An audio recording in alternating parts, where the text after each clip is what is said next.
আগুনে ভস্মীভূত হলো তুলার গোডাউন। বৃহস্পতিবার আগুন লাগার ঘটনাটি ঘটে দক্ষিণ দিনাজপুর জেলার বুনিয়াদপুর পুরসভার বাসস্ট্যান্ড সংলগ্ন এলাকার এক ব্যবসায়ী তুলার গোডাউনে। মুহূর্তেই সেই আগুন ছড়িয়ে পড়ে দাউ দাউ করে। বিষয়টি নজরে আসতে খবর দেওয়া হয় দমকল ও বংশিয়ারি থানায়। খবর পেয়ে ঘটনাস্থলে আসে দমকলের দুটি ইঞ্জিন। তবে সরু রাস্তার কারণে গোডাউন পর্যন্ত দমকলের গাড়ি ঢুকতে পারেনি। পরে পাইপ দিয়ে দমকল কর্মীরা আগুন নেভায়। এদিকে আগুনে পাশে থাকা ব্যবসায়ী সমিতি ঘরে জানলা পুড়ে গেছে। কি করে তুলার গোডাউনে আগুন লাগলো তা এখনো পরিষ্কার নয়। পুরো ঘটনা খতিয়ে দেখছে বুনিয়াদপুর দমকল কেন্দ্রের কর্মী ও বংশিয়ারি থানার পুলিশ। বৃহস্পতিবার বেলা 10:30 নাগাদ গোডাউন মালিক সুকৃত মণ্ডল জানিয়েছেন কি করে আগুন লাগলো তা এখনো বোঝা যাচ্ছে না। গোডাউনে থাকা সব তুলো এবং অন্যান্য সামগ্রী পুড়ে গেছে, তবে কত টাকার ক্ষয়। আর কোথায় আগুন লেগেছে? এই যে সুকৃত মণ্ডল এখানে অভয় আবাসস্থলে যে ব্যবসায়ী আছেন, ওনার একটা এখানে তুলার ইয়ে ছিল, গোডাউন ছিল। ওই গোডাউনটার ভিতরে আগুন লেগেছে।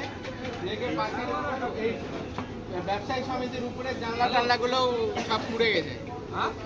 আর এখানে ফায়ার ব্রিগেড ঢুকতে পারছে না। এই সামনে যে বিল্ডিং, তাদের যে কার্নিশ, সেই কার্নিশগুলো আপনার হচ্ছে কেউ ভাঙে না, কোনো প্রশাসনের কোনো দেখার ইয়ে নেই। ওই জন্য এখানে ফায়ার ব্রিগেডের গাড়ি কোনো আমাদের হচ্ছে কোনো কি বলে ওটাকে, এই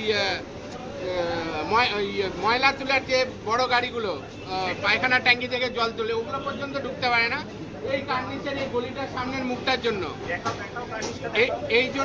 এই জন্য এখানে ফায়ার ব্রিগেড ঢুকতে পারছে না। সেই জন্য গোটা দোকানটা পুরো ছাড়গাড় হয়ে গেল। আর জল আনতে দেরি হলো, পুকুর থেকে তুলে জল নিয়ে আসতে হলো পিছন পাড়া থেকে। তো তোমরা কি চাইছো?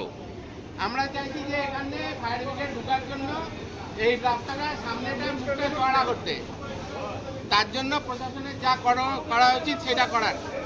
তোমার নাম? আমার নাম ভিক্টর চৌধুরী।